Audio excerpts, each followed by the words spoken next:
ಇನ್ನು ನಟ ಧ್ರುವ ಸರ್ಜಾ ಅವರ ಮ್ಯಾನೇಜರ್ ಅಶ್ವಿನ್ ಅವರ ಬಂಧನ ಆಗಿದೆ. ಟಿವಿ9 ಇದ್ರ ಬಗ್ಗೆ ವರದಿಯನ್ನ ಬಿತ್ತರಿಸಿತ್ತು. ಆಗ ಈ ಅಶ್ವಿನ್ ಅಥವಾ ಅವ್ರ ಕಡೆಯವರು ಹಾಗೇನೋ ಆಗಿಲ್ಲ ಅನ್ನುವಂತ ರೀತಿಯ ಕೆಲ ಮಾತುಗಳನ್ನ ಆಡಿದ್ರು. ಬಟ್ ಟಿವಿ9 ವರದಿಯನ್ನ ಪೊಲೀಸ್ ಕಮಿಷನರ್ ಕೂಡ ಈಗ ಖಚಿತಪಡಿಸಿದ್ದಾರೆ.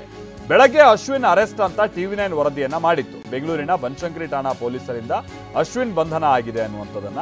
ಕಾರಣ ಏನು? ಕಾರಣ ಅಂತಂದ್ರೆ ಪ್ರಶಾಂತ್ ಪೂಜಾರಿ ಅನ್ನೋರ ಮೇಲೆ ಹಲ್ಲೆಯ ಒಂದು ಮಾಸ್ಟರ್ ಮೈಂಡ್ ಈ ಅಶ್ವಿನ್ ಅನ್ನುವಂಥದ್ದು ಗೊತ್ತಾಗಿತ್ತು.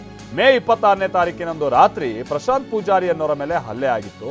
ಪ್ರಶಾಂತ್ ಪೂಜಾರಿ ಮೇಲೆ ಹಲ್ಲೆ ಮಾಡಿದಂಥವ್ರು ಹರ್ಷ ಸುಭಾಷ್ ಅನ್ನುವಂಥದ್ದು ಗೊತ್ತಾಗಿತ್ತು. ಆದ್ರೆ ಹಲ್ಲೆಯನ್ನ ನಡೆಸಂಥದ್ದು ಅಥವಾ ಮಾಡಿಸಿದ್ದು ಧ್ರುವ ಸರ್ಜಾ ಅವರ ಕಾರು ಚಾಲಕ ನಾಗೇಂದ್ರ ಅನ್ನುವಂಥದ್ದು ಗೊತ್ತಾಗಿತ್ತು. ನಾಗೇಂದ್ರಂಗೆ ಸಾಥ್ ಕೊಟ್ಟಿದ್ಯಾರು? ನಾಗೇಂದ್ರ ಅವರಿಗೆ ಸಾಥ್ ಕೊಟ್ಟದ್ದು ಅಂತ ಅಂದ್ರೆ ನಟ ಧ್ರುವ ಅವರ ಮ್ಯಾನೇಜರ್ ಅಶ್ವಿನ್ ಅನ್ನುವಂಥದ್ದು ಗೊತ್ತಾಗಿತ್ತು. ನಟ ಧ್ರುವ ಸರ್ಜಾಗೆ ಪ್ರಶಾಂತ್ ಪೂಜಾರಿ ಅನ್ನೋರು ಬಹಳ ಆಪ್ತರಾಗಿರ್ತಾರೆ. ಇದು ನಾಗೇಂದ್ರ ಆಗಿ ಅಶ್ವಿನ್ಗೆ ಸಹಿಸ್ಕೊಳ್ಳೋಕೆ ಆಗ್ತಾ ಇರಲಿಲ್ಲ.